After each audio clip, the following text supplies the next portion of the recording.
Le Pacifique ce matin-là est d'un calme presque insultant. Une surface lisse, brillante, et un ciel clair, bleu pâle, où la lumière du soleil s'étale sans effort. Rien ne crie danger, rien ne prévient. L'horizon, large et vide, donne même une impression de sécurité, comme si la mer promettait qu'aucun drame ne peut se produire dans un décor aussi beau. Et pourtant, c'est précisément dans ce décor-là que se joue en quelques heures l'un des tournants les plus violents et les plus irréversibles de la guerre du Pacifique. Nous sommes le 4 juin 1942. Sur le porte-avions Akagi, navire amiral de la force japonaise, le vice-amiral Chuichi Nagumo se tient sur la passerelle, regard fixé tantôt sur la mer, tantôt sur les opérations en contrebas. Il n'a pas l'allure d'un homme exalté. Il ne se comporte pas comme un chef de guerre romanesque, théâtral, qui donnerait des ordres avec des gestes amples. Nagumo est l'inverse, méthodique, prudent, rigoureux, façonné par des années de doctrine et par l'idée que, dans une guerre moderne, l'erreur se paie immédiatement, sans seconde chance. Sous ses pieds, sur le pont d'envol, c'est une agitation continue. Des avions reviennent de leur attaque sur Midway. Ils se posent l'un après l'autre, dans une séquence où chaque appareil doit trouver sa place, où chaque seconde compte. Des équipes au sol courent, non pas au hasard, mais selon une chorégraphie millimétrée.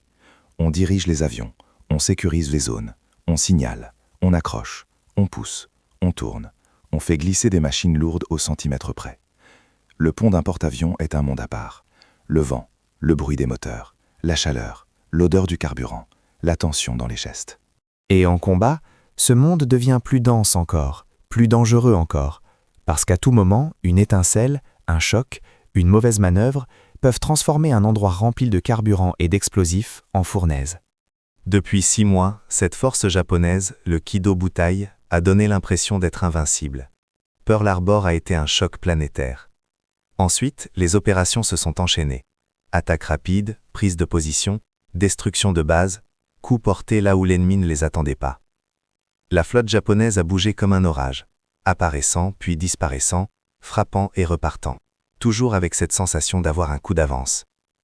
Pour beaucoup d'hommes à bord, cette supériorité n'est pas seulement un fait militaire, c'est une croyance. Une certitude presque intime. On se persuade que la discipline, l'entraînement, le courage, la doctrine et l'audace japonaise ont créé une forme d'inévitabilité. Midway, dans ce cadre, n'est pas censé être une bataille d'égal à égal. Dans les esprits japonais, Midway est une opération stratégique, une pièce de plus dans un plan plus vaste. L'idée est de capturer l'atoll, d'élargir le périmètre défensif et surtout de forcer les porte-avions américains restants à sortir. Une logique de piège. On ne cherche pas seulement à prendre une île, on cherche à attirer l'ennemi, à l'obliger à venir et à le détruire au bon moment, au bon endroit, dans une embuscade soigneusement préparée. Mais cette logique repose sur une hypothèse capitale, que le Japon possède l'initiative, que l'Amérique réagit, que l'Amérique improvise, que l'Amérique arrive trop tard. Nagumo, lui, n'est pas un rêveur. Il sait qu'une hypothèse doit être confirmée par des faits. Et pourtant, comme tout commandant, il est prisonnier du contexte, prisonnier de ce que les mois précédents lui ont appris. Lorsqu'on gagne sans cesse, on finit par croire que le monde obéit à un certain ordre. On finit par croire que les surprises sont pour l'ennemi. Puis, à 7h28, quelque chose se produit. Un opérateur radio tente un message à Nagumo. Un papier simple, quelques mots, une description sèche. 10 navires ennemis repérés. Cap, distance, vitesse. Rien de dramatique dans la formulation, mais dramatiquement lourd dans le sens. Nagumo lit. Puis il relit. Ceux qui sont proches de lui observent son visage. Et ce qu'il remarque n'est pas la peur, ni la colère, ni la panique. Il remarque un arrêt, une immobilité. Comme si pendant une seconde, son esprit cessait de s'occuper du pont et se repliait entièrement dans une réflexion intérieure. 10 navires ennemis, à cet endroit, là où il ne devrait y avoir personne. Et la question surgit aussitôt, silencieuse mais écrasante. Où sont leurs porte-avions ? Personne ne sait. Le rapport n'identifie pas la nature exacte des navires. Cela peut être des croiseurs et des destroyers. Cela peut être une force de surface. Cela peut aussi être l'avant-garde d'une force plus dangereuse. Le problème dans une guerre aéronavale, c'est que la présence d'un seul porte-avions transforme instantanément la situation. Un porte-avions, ce n'est pas juste un navire, c'est une base aérienne mobile. C'est la capacité de frapper à grande distance, sans prévenir. C'est la menace absolue. Pendant que ce doute s'installe sur la passerelle, sur le pont d'envol, les avions continuent d'atterrir. La routine de combat se poursuit. Et presque en même temps, le commandant Joichi Tomonaga, qui a mené la première attaque sur Midway, descend de son appareil et fait son rapport. Une seconde frappe est nécessaire. Les installations américaines ne sont pas totalement neutralisées. Midway n'est pas hors jeu. Cela signifie que l'atoll peut encore lancer des avions. Cela signifie que la résistance est plus forte que prévu. Et là, Nagumo se retrouve pris dans un dilemme qui paraît technique, mais qui est en réalité existentiel. Avant l'aube, Nagumo a lancé une première vague contre Midway, mais il a gardé en réserve une seconde force d'attaque, armée pour la guerre navale, torpilles, bombes perforantes. C'est la doctrine japonaise, ne jamais engager toutes ses forces, garder une réserve prête à frapper une flotte ennemie si elle apparaît. Jusque-là, cette doctrine semble avoir du sens. Les attaques américaines du matin ont été peu dangereuses. Des avions basés à terre, mal coordonnés, qui ratent ou se font abattre. Nagumo décide donc, à un moment précis, de réarmer les avions de réserve avec des bombes terrestres pour frapper Midway une seconde fois. Le raisonnement paraît logique à l'instant où il est pris. Et surtout, il est conforme à ce qu'on attend d'un commandant prudent. Neutraliser la base ennemie, réduire les risques. Mais réarmer un avion, ce n'est pas changer une pièce. C'est une opération lente. Elle nécessite des équipes d'armement, des ascenseurs, des procédures de sécurité, des manœuvres de charge lourde. Il faut retirer des torpilles, les déplacer, les stocker. Il faut monter des bombes. Et tout cela se fait dans un espace confiné, au milieu d'avions, de carburant, de chaleur, de bruit. C'est un travail dangereux, complexe, où l'on gagne ou perd du temps, minute après minute. Puis arrive un deuxième rapport. La force ennemie serait composée de 5 croiseurs et 5 destroyers. Soulagement, pas de porte-avions, pense-t-on. Nagumo ordonne alors de revenir aux torpilles, de réarmer à nouveau pour frapper cette force de surface. Les équipes doivent donc inverser le processus. On retire les bombes, on ramène les torpilles. Ce balai d'explosifs, cette valse de torpilles et de bombes, commence à saturer les hangars. On pose des charges là où l'on peut, on empile. On gagne du temps en rangeant moins bien. Et à chaque gain de temps, on augmente le risque, parce que l'ordre parfait est remplacé par l'urgence. Puis arrive le message le plus terrible. La force ennemie semble accompagnée d'un porte-avions. Le mot « semble » n'est pas une certitude, mais l'effet est immédiat. La possibilité d'un porte-avions américain change tout. Les officiers se taisent, l'air se densifie. Chacun comprend ce que cela signifie. Si un porte-avions est là, alors des avions ennemis peuvent déjà être en route. À ce moment, un choix s'impose à Nagumo. Lancer immédiatement, même avec une force partielle, ou attendre de récupérer tous les appareils, terminer le réarmement et lancer une frappe complète, coordonnée, doctrinale. L'agressivité a un avantage, frapper le premier. La prudence a un avantage, frapper fort, frapper correctement. Le contre-amiral Yamaguchi, réputé pour son audace, recommande de lancer immédiatement tout ce qui est prêt. Son intuition est simple. Mieux vaut un coup imparfait que pas de coup du tout si l'ennemi s'apprête à frapper. Dans une guerre de porte-avions, le premier qui frappe peut décider du sort de la journée. Nagumo, lui, choisit d'attendre. Parce qu'il voit le pont encombré.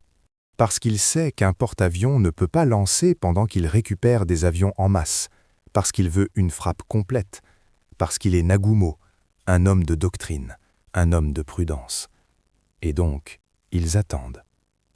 Pendant ce temps, les avions reviennent. Ils atterrissent. Ils sont poussés, déplacés, ravitaillés. Les hangars en dessous restent saturés d'explosifs et de carburant. Les navires avancent. La mer est calme. Et l'espace autour d'eux est immense. Mais ce calme est un mensonge. L'air est déjà en train de se remplir d'ennemis. À 9h18, les premiers avions américains apparaissent. Ce ne sont pas encore des bombardiers en piqué, ce sont des torpilleurs. Des avions lents, obsolètes, volant bas, presque condamnés d'avance. Les héros japonais les interceptent. Les canons anti-aériens se déclenchent. Les torpilleurs tombent l'un après l'autre. Le massacre est terrible, presque total. Les torpilles sont larguées trop loin, dans de mauvaises conditions. Elles ratent. Nagumo observe cela et se dit peut-être qu'il avait raison. Les Américains semblent désorganisés. Ils attaquent par petits groupes. Ils se font détruire. La supériorité japonaise paraît intacte. Mais ce que Nagumo ne voit pas ou ne mesure pas assez vite, c'est l'effet indirect de ces attaques.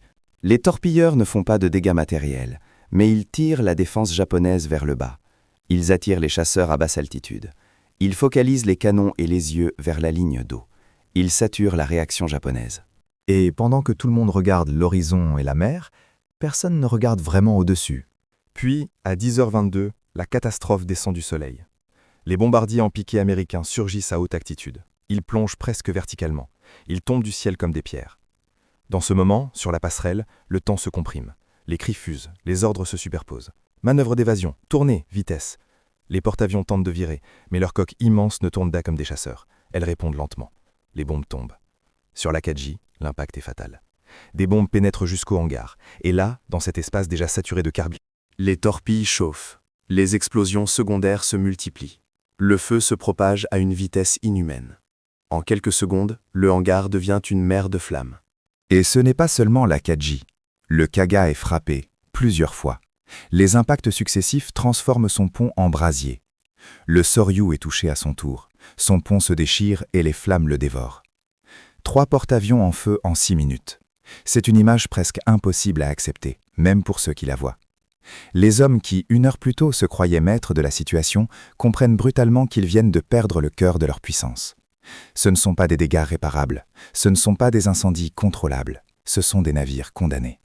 Sur l'Acadie, la passerelle commence à être envahie par la fumée. La chaleur augmente. Des officiers rapportent des pertes, des explosions, des ruptures de conduite, des problèmes de pression dans les systèmes anti-incendie. Nagumo reste immobile. Il entend les mots « incendie hors de contrôle », multiples explosions. Nous perdons les conduites d'eau. Le hangar est un brasier. Et pourtant, dans sa tête, quelque chose résiste à la réalité. Comment cela peut-il être vrai ? Comment un navire aussi puissant peut-il être perdu ainsi en quelques minutes ? On finit par lui dire l'impensable. Il doit transférer son pavillon. Il doit quitter l'Acadie. Quitter son navire amiral alors qu'il flotte encore, qu'il avance encore, mais qu'il brûle trop intensément pour être sauvé. C'est une image de défaite pure, une image presque sacrée dans une marine où l'honneur du navire est un symbole. Nagumo traverse sur un destroyer. Autour de lui, des hommes s'accrochent, des cordes tendues, le bruit des flammes, la fumée. Et lorsqu'il se retourne, il voit l'Acadie brûler. Il dit peu de choses. Il ne crie pas. Il ne s'effondre pas. Il regarde. Et ce regard, selon ceux qui l'ont vu, est vide, comme si son esprit s'était retiré. Au même moment, à des centaines de mètres, d'autres navires brûlent aussi. Le Kaga, immense, dévoré. Le Soryu, condamné. La flotte japonaise, en quelques minutes, a perdu ce qui faisait sa force. Plus loin, l'amiral Yamamoto reçoit les rapports à bord du Yamato. Il lit, il relit, il retire ses lunettes, les plie, les pose. Il ne s'effondre pas non plus. Mais ceux qui le connaissent voient la différence. Une lourdeur, une fatigue instantanée. Comme si 10 années venaient de tomber sur ses épaules en 10 secondes. Yamamoto comprend la portée de ce moment. Il a conçu Pearl Harbor. Il a mis en garde, avant la guerre, contre les dangers d'un conflit long contre les États-Unis. Il sait que la guerre industrielle favorise l'Amérique. Il sait que le Japon a besoin d'un coup décisif. Et ce coup décisif devait être Midway, détruire les porte-avions américains, sécuriser le périmètre, respirer. Mais au lieu de cela, 3 porte-avions japonais sont en flammes. Il reste un seul espoir, le Hiryu. Le Hiryu n'a pas été touché dans l'attaque initiale. Il est séparé, en positions différentes. Son commandant, Yamaguchi, apprend la destruction des autres et réagit comme on l'attend de lui. Immédiatement, sans hésitation, il ordonne de lancer tout ce qui peut voler. Tout. Chaque avion disponible, chaque appareil armé, chaque pilote prêt. Cette réaction est presque un miroir inversé de celle de Nagumo. Là où Nagumo attendait la coordination parfaite, Yamaguchi choisit la riposte immédiate. Il cherche à frapper, à rendre coup pour coup, à sauver ce qui peut être. Il sait que, s'il n'attaque pas tout de suite, il sera attaqué à son tour. Les avions du Hiryu trouvent le Yorktown. Ils le frappent. Des bombes touchent. Le porte-avions américain est endommagé. Puis vient une seconde vague, des torpilleurs. 2 torpilles frappent. Le Yorktown s'immobilise, mort dans l'eau. Pour un instant seulement, on pourrait croire que la bataille peut encore basculer. Un porte-avions américain est gravement touché. Si le Hiryu parvient à frapper les autres, si la nuit tombe avant que les Américains ne le trouvent, si la chance, cette chance qui vient de tourner, revient au Japon, alors peut-être.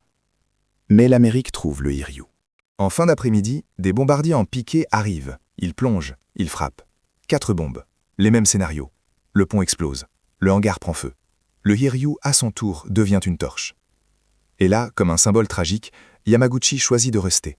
Il ordonne à ses hommes d'abandonner le navire, mais lui refuse de partir. Dans son esprit, ces porte-avions étaient ses navires. 3 sont morts. Le 4e meurt. Il ne survivra pas à cette destruction. La nuit tombe sur un champ de bataille, où la mer est parsemée de flammes et de fumée. 4 porte-avions japonais sont en feu ou déjà en train de couler. Certains brûleront jusqu'au matin, avant d'être sabordés. Des hommes sont dans l'eau, d'autres attendent sur des destroyers. On entend encore des explosions secondaires, des craquements, des bruits de métal qui se tord sous la chaleur.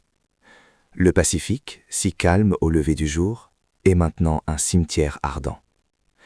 C'est dans cette nuit que la dimension stratégique devient irréfutable.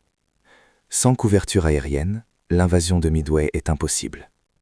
Les navires de transport, les troupes, tout ce plan nécessite des avions pour protéger, pour frapper, pour empêcher l'ennemi de s'approcher. Sans porte-avions, l'opération entière perd son sens.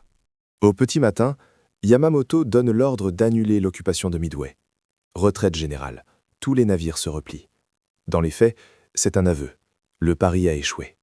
La grande opération qui devait consolider la puissance japonaise vient en réalité d'ouvrir la voie à une guerre longue, une guerre d'usure, une guerre industrielle.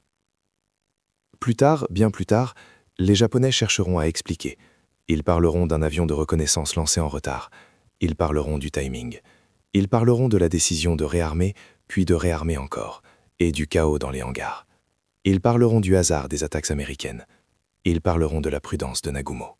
Ils parleront du fait que les attaques américaines au ras de l'eau ont attiré les chasseurs vers le bas. Tout cela est vrai, d'une certaine manière. Mais au cœur, il existe une vérité plus profonde, plus déstabilisante. Les Américains savaient. Ils savaient, parce qu'ils avaient brisé le code. Ils avaient lu, ils avaient compris, ils avaient attendu. La flotte américaine n'était pas là par chance. Elle était là parce que l'intelligence, le renseignement, le travail patient de décryptage avaient offert aux Américains un avantage invisible, un avantage silencieux, un avantage qui transforme la guerre moderne. Et là se trouve le choc le plus violent pour les Japonais. Pendant des mois, ils avaient agi comme des chasseurs. Ils avaient choisi les cibles, ils avaient dicté le rythme, ils avaient frappé en pensant que l'ennemi réagissait. Mais à Midway, ils avaient été attendus. Ils avaient navigué dans une embuscade, persuadés de contrôler la situation. Ce renversement psychologique est énorme. Il ne s'agit pas seulement de pertes matérielles. Il s'agit d'une fracture dans la confiance, une fracture dans la certitude, une fracture dans l'idée même d'invincibilité. Les témoignages parlent souvent d'un moment de silence, après les impacts, après la première vague d'explosion. Un moment où, sur la passerelle, les hommes se regardent sans parler, parce que les mots manquent, parce que tout ce qu'ils auraient pu dire aurait été insuffisant, parce qu'ils viennent de voir brûler en quelques minutes non seulement des navires, mais une stratégie entière. Car ces porte-avions ne sont pas remplaçables facilement. Construire un porte-avions, c'est long. Former un pilote de porte-avions, c'est long. Former une équipe de pont, des armuriers, des mécaniciens, des officiers de coordination, c'est long. Et surtout, l'expérience accumulée par les vétérans du Kido Butai, ceux qui avaient frappé Pearl Harbor, ceux qui avaient acquis une maîtrise rare des opérations aéronavales, cette expérience-là ne se remplace pas en un an. Le Japon perd à Midway des milliers d'hommes, mais il perd surtout une élite. Dans les mois qui suivent, la guerre change de rythme. L'Amérique, avec sa capacité industrielle, peut réparer, produire, remplacer. Elle peut apprendre. Elle peut absorber des pertes et continuer. Le Japon, lui, commence à ressentir le poids de l'usure. Chaque perte devient plus lourde. Chaque navire détruit est plus difficile à remplacer. Chaque pilote expérimenté perdu est une blessure qui ne cicatrise pas. Nagumo, dans les années suivantes, sera progressivement écarté. Pas forcément par une humiliation publique, mais par une forme de mise à distance. On lui confiera des postes moins prestigieux. Il restera un nom, mais son influence sur la guerre des porte-avions disparaîtra. Yamaguchi, lui, est déjà mort avec son navire. Yamamoto continuera un temps, mais il portera cette défaite comme une ombre. Il sait qu'à partir de ce moment, la guerre est beaucoup plus dangereuse pour le Japon.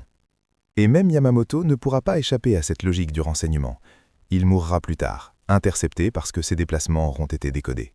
Comme si Midway avait ouvert une porte et que cette porte ne se refermerait plus. Alors, quand on regarde Midway, on peut être tenté de résumer 4 porte-avions, 6 minutes, une bataille qui bascule.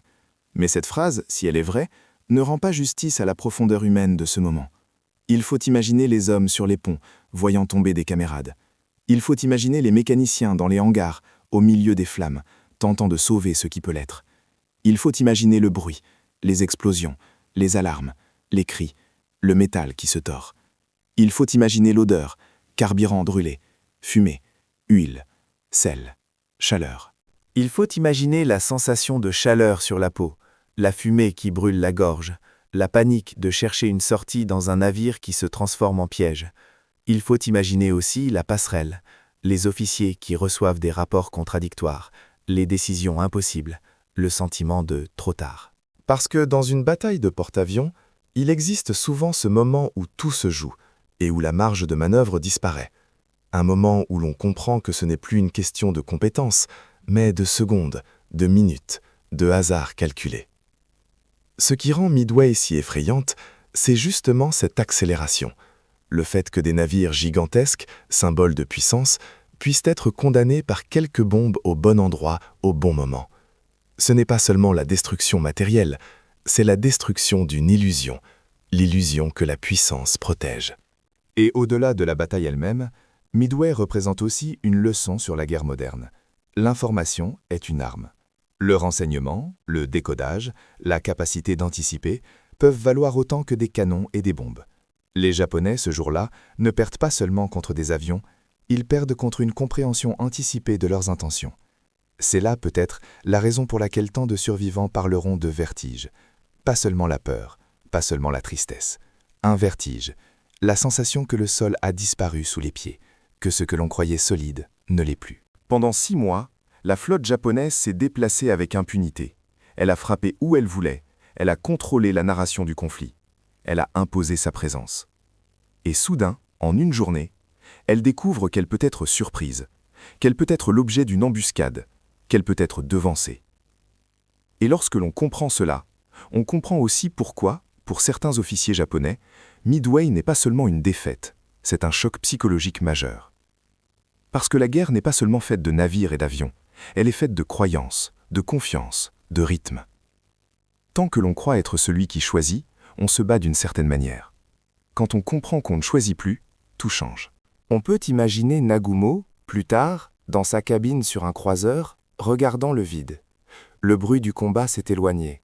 Les rapports continuent, mais ils ne sont plus ceux d'un homme qui mène une opération triomphante. Ce sont ceux d'un homme qui tente de sauver ce qui reste, d'éviter l'anéantissement total.